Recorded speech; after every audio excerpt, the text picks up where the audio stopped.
ভাই, আমরা যদি দেখি একটা সবল দেশ একটা দুর্বল দেশকে আক্রমণ করতেছে, অনেক জুলুম অত্যাচার করতেছে। সবার আগে আমাদের কি চিন্তা, আমরা যারা দেখব জানতে পারবো এই বিষয়টা সম্বন্ধে, সবার আগে কি চিন্তা মাথায় আসা উচিত? মাশাআল্লাহ, মাশাআল্লাহ, একটা প্রাথমিক পর্যায়ের জীবন ঘনিষ্ঠ প্রশ্ন।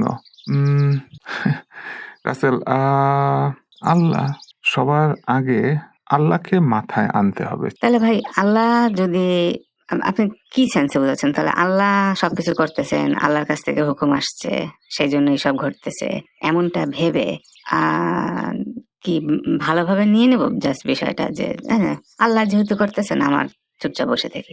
না, না, হ্যাঁ, বুঝছি, তোমার তোমার কথা বুঝছি। মানে আল্লাহ আনলেই আল্লাহর কথা চিন্তা করে তুমি থেমে যাচ্ছ, আর কিছু করবা না, না।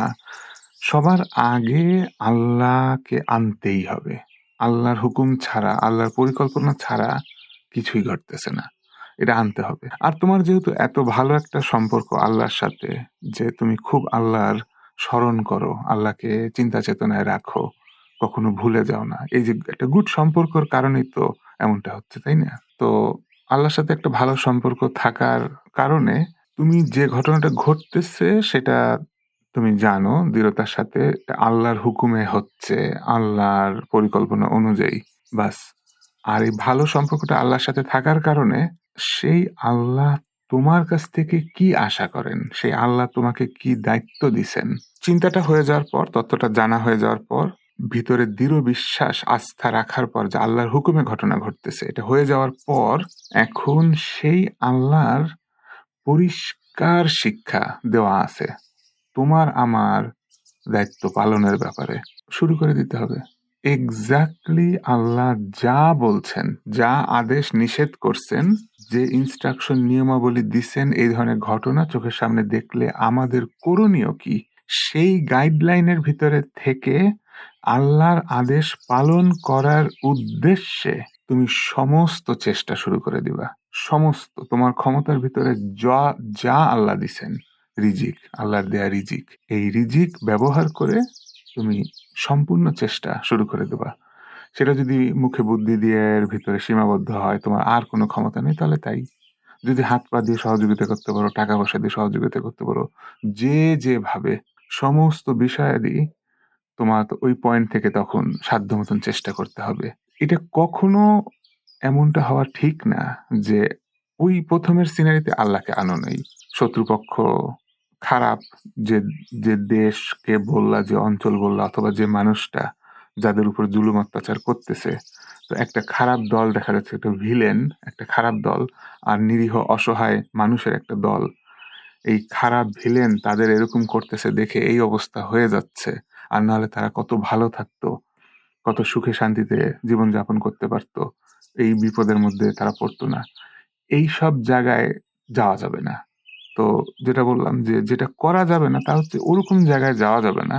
আল্লাহ করতেছেন দেখে হাত পা গুটায় বসে থাকা যাবে না, কারণ আল্লাহ করতেছেন এই কথা সত্য, একদম মেনে নিতে হবে, কোনো সন্দেহ রাখার কিছুই নেই। আল্লাহর হুকুম ছাড়া একটা গাছের পাতাও নড়তো না, নড়ে না, নড়বে না, আল্লাহর হুকুমে হচ্ছে।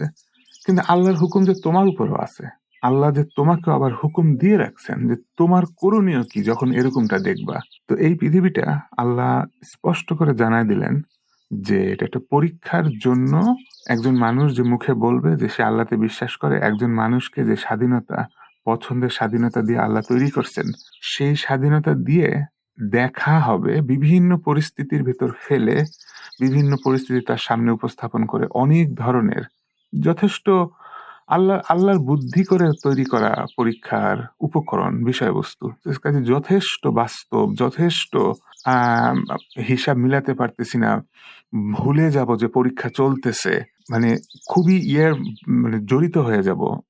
বেশ পরিষ্কারভাবে, স্বচ্ছভাবে চিন্তা করা বজায় থাকবে না, কারণ আল্লাহ পাতায় দিচ্ছেন, আল্লাহ পরীক্ষা করার জন্য পাতায় দিচ্ছেন। যদি স্পষ্টভাবে সবসময় মনে থাকে পরীক্ষা চলতেছে, দেখেই বুঝে ফেলবো যে এটা তো একটা পরীক্ষার জিনিস না, ঠিকই আছে, একদম সেইভাবে বাস্তবের মতন করে সামনে উপস্থাপন হতে থাকবে।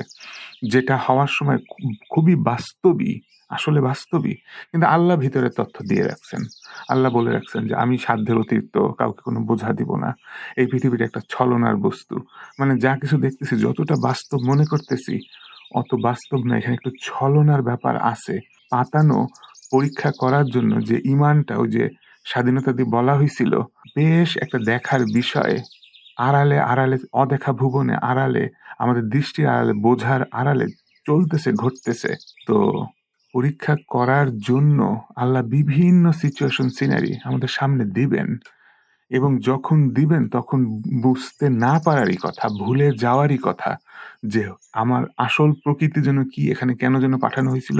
এই সময় একদম পিওর ভাবে যাচাই হয়ে বের হয়ে যাবে যে ব্যক্তির মনের অবস্থান কি, সে কি ধরনের প্রকৃতির, কি নেচারের, ভালো স্বভাবের, মন্দ স্বভাবের, আল্লাহর সৃষ্টির প্রতি কেয়ার করে, দয়া মায়া টাইপের, নাকি কেয়ার টেয়ার করে না, একমাত্র আল্লাহর উপর নির্ভর করে, নাকি শিরকি ব্যাপার স্যাপার আছে। উতলা সিচুয়েশনে সে কি আল্লাহর পাশাপাশি অন্য কিছুর উপর আস্থায় চলে যায় কিনা দেখার বিষয় আছে।